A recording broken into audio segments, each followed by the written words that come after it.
Boa noite, gente. 11 de outubro de 2025. Quem vos fala é a Cris Moreira, do canal Renovamente. E hoje, à noite, já, eu venho aqui com uma mensagem especial, que é uma mensagem endereçada para as crianças. Amanhã, 12 de outubro, será comemorado nacionalmente o Dia da Criança aqui no nosso país. E eu me preocupo muito com as crianças, eu me preocupo muito com os adolescentes, como de pessoas em evolução, em estágios ainda evolutivos, que estão começando as suas vidas, principalmente as crianças, como terra fértil que são capazes de receber tudo sem uma análise ainda detida, consciente do que recebem. E à frente, daqui a pouquinho, eu vou comentar com vocês um episódio que está chamando a minha atenção e com o qual eu quero digamos assim, fortalecer a fala desse vídeo.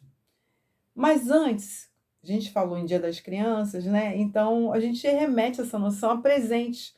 O que dá às nossas crianças? O que dá ainda aqueles que se acham crianças, mas já são adolescentes? E, na verdade, para os pais, né, os filhos podem crescer em idade, em cronologia, mas sempre serão considerados assim como aqueles seres maravilhosos com os quais nós vamos sempre lembrar do lado criança deles, né? E nós todos trazemos uma criança dentro de nós ainda, né? Que é o lado leve, é o lado alegre. Mas, enfim, eu queria muito também falar sobre presentes. O que podemos dar para as nossas crianças? O que de mais importante nós temos para entregar para elas? Aí eu pensei, tempo, consciência, amor, afeto, que é justamente a maneira como você expressa o amor, compreensão, paciência, tolerância. Notem que tudo que eu falei até aqui não custa dinheiro, mas custa valores muito mais elevados e importantes e que dinheiro nenhum paga. Na verdade, possuem valores inestimáveis. Quando eu falo de amor, por exemplo, amor, entregar tempo, entregar afeto, entregar confiança, entregar exemplo. Exemplo, porque as crianças aprendem como terra férteis que são, muito mais com exemplo do que somos, de como realizamos o que somos, do que quando dizemos que elas façam algo sem que nós façamos. Exemplo, sai da tela, menino, sai da tela, menina, e eu o tempo todo no celular. Aí a criança pensa, como assim? A mamãe está dizendo que isso é ruim, mas ela não tira o olho da tela. Então, é um exemplo que, na verdade, não é dado. Há uma ordem, né? Há uma diretiva, uma diretriz direcionada à criança, mas sem uma coerência. Aí a mamãe ou o papai podem dizer, não, mas o papai e a mamãe estão trabalhando. Sim, mas há hora para isso, o tempo todo. É para nós pensarmos, certo? Não cabe aqui quem sou eu para criticar alguém? Mas como defensora dos direitos das crianças e dos adolescentes, como advogada, como avó, como mãe, como responsável por todas as crianças que passem por mim de alguma maneira, eu aprendi isso, tenho aprendido isso. Eu tenho entendido que eu não posso também flexibilizar uma fala que é real, certo? E eu tenho aprendido muito com a logosofia. A ciência logosófica, a pedagogia logosófica tem me ensinado muitas coisas que hoje, se eu tivesse ainda os meus filhos pequenos, certamente eu aplicaria, né, na educação que eu devotaria a eles. Mas hoje, convivendo com os meus netos, convivendo com todas as crianças que eventualmente, né, eu tenho a chance, a oportunidade de conviver, eu emprego muito dessa pedagogia. Essa pedagogia tem uma base, que é o exemplo, a conduta que nós temos que ter para dar o exemplo.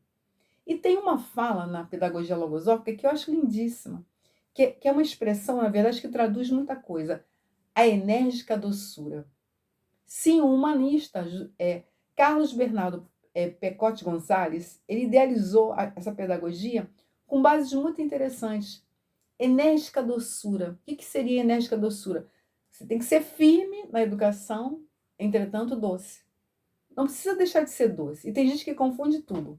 Acha que para ser firme na educação Tem que ser grosseiro, tem que xingar, tem que, enfim, se transtornar, perder a paciência, perder a tolerância para gerar uma boa educação. Aí, na verdade, o efeito é o contrário.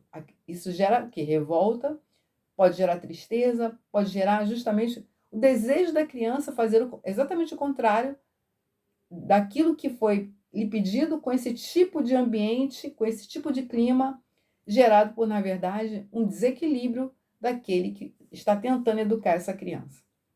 Mas eu gostaria agora de chegar num ponto que está me preocupando, e eu falei isso logo no início, que são as redes sociais.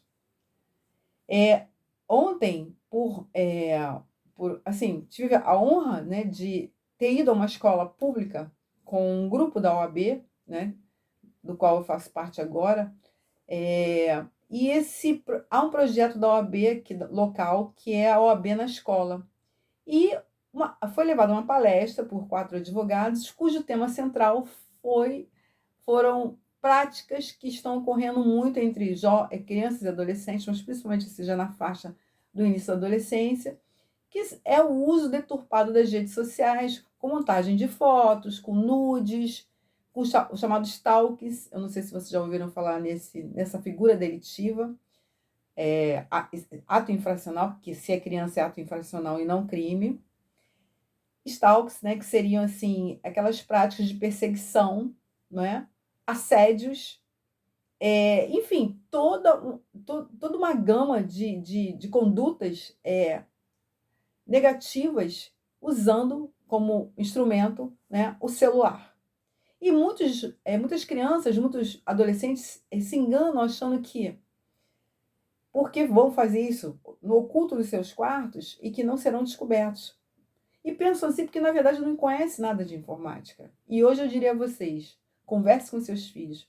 Não existe mais essa noção de você fazer algo, né, em termos, né, de usar uma rede social e ficar no anonimato. Não existe mais isso. Qualquer pessoa pode ser rastreada. É chamado ID rastreável.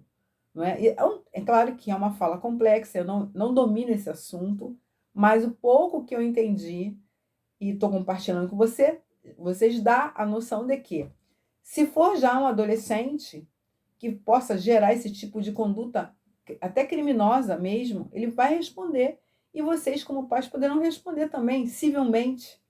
E esse jovem responde como? Podendo ficar internado pegando uma internação de até 3 anos. Porque ele vai responder pelo Estatuto da Criança e do Adolescente por um ato análogo à figura criminosa, certo? Previsto no Código Penal, que é para adulto. Mas voltando, gente, além desse, digamos assim, mundo de situações que podem ocorrer nas chamadas redes sociais, nós também temos, com o uso deturpado do celular e tudo mais, nós também temos os filmes, nós temos as mensagens subliminar. E eu vi um filme que está passando aí, que está muito famoso, que eu vou dar um exemplo, que são as guerreiras do K-pop, que é um filme, acho que coreano, né? Também não tenho assim muito conhecimento sobre isso, mas tenho conhecimento que esse filme é, digamos assim, a sensação do momento para os adolescentes de determinadas faixas. E isso tem me preocupado porque eu comecei a pesquisar as mensagens subliminares de ocultismo que há presente nesse filme. E aí eu pergunto novamente, o que nós vamos dar de mais valioso para as nossas crianças? O que nós temos dado? Quando a gente fala em dar tempo, atenção, nos cabe como responsáveis também adentrar ao mundo dessas crianças, adentrar, fiscalizar, perceber o que elas estão vendo nas telas, o que está adentrando aos cérebros delas, a mente delas, a psicologia delas, que ainda, como eu falei logo no início, de maneira despreparada para fazer uma análise crítica do bom, do ruim, do certo, do errado, vão receber aquilo como verdades absolutas. E detalhe, para depois desfazermos esse enredo, essa malignidade que pode ficar ali permeada, não sei se seja possível. Talvez, né, lá na frente, né, através de uma situação qualquer que venha a acontecer, que Deus nos livre e guarde a todos, porque são inocentes, né? que ainda estão sob a nossa guarda e que, portanto, merecem limites, merecem fiscalização, merecem realmente, né, que nós percebamos aquilo que está acontecendo com eles para que interceptemos, evitemos ou mesmo proibamos com o poder que os pais têm sobre os filhos. Sim, poder de proibir, sim, o acesso a certas, digamos, diversões que, na verdade, vêm traduzidas, né, que não, na verdade, vêm traduzidas de bem, né, de sutilezas, de cores, de músicas bonitas, enfim, mas que escondem, né, um pano de fundo nefasto. E eu achei muito interessante que essa semana eu fiz um estudo sobre isso, que o mal, normalmente, ele sempre vem travestido de bem, de beleza. Ele sempre vem travestido, né, com uma roupagem que engana aquele incauto que o traz para si, que se sente atraído para esse mal. E a gente pode pensar numa série de, digamos assim, maneiras como esse mal se traduz e se coloca diante de nós. Agora, imaginem as crianças, imaginem os adolescentes que ainda estão em processo de formação. Se nós, como adultos, se não vigiarmos, somos iludidos, que dirá as crianças? Que dirá os adolescentes? Então, queridos, olha, esse vídeo é um vídeo assim muito singelo, mas ele tem assim uma função, ao meu ver, pedagógica muito importante. A de pensarmos o que nos cabe nesse momento tão importante dos nossos filhos, dos nossos netos, das crianças que estão sob a nossa responsabilidade, das crianças às quais educamos de alguma maneira. O que nos cabe? Qual o melhor presente? É bom entregar presente, com certeza, comprar presentes bonitos, presentes que alegrem o coração das nossas crianças, isso é maravilhoso. Presentes lúdicos, presentes, enfim, coloridos, presentes que eles desejem. É uma satisfação incrível poder fazer essa entrega. Mas há um presente maior, que é justamente essa atenção profunda e esse cuidado extremo que devemos ter com a mente e o coração dessas crianças. O que está, né, adentrando a mente e o coração dessas crianças que amamos tanto, em idades que elas ainda não têm condição de se defenderem, em idades onde elas ainda não podem fazer, como eu disse agora há pouco, análises críticas suficientes para rejeitarem esses conteúdos. Eu vou compartilhar, tem uns vídeos, por exemplo, em relação às guerreiras K-pop. Tem alguns vídeos no YouTube explicando, né, o lado espiritual desse filme, uma análise espiritual, né? Recomendo quem puder ver, assistir. E prestem atenção em outros tipos de mensagens subliminares dessas agendas perniciosas que estão aí, né, digamos, sendo vendidas como liberdade, justiça, igualdade, minorias. Prestem atenção, prestem atenção. Como eu disse, e agora encerro o vídeo, o mal, ele nunca vem com a cara de mal. Ele nunca vem com a cara fechada. Ele nunca vem feio. Ele sempre vem travestido com uma roupagem alegre, de bem, sedutora. É isso, queridos. Que a gente possa pensar profundamente sobre esses temas, nos sentirmos verdadeiramente vinculados, para que possamos entregar às nossas crianças e aos nossos adolescentes o nosso verdadeiramente melhor. Fiquem na paz e até o próximo vídeo. Obrigada. Se inscrevam, compartilhem e deem seu like, por favor.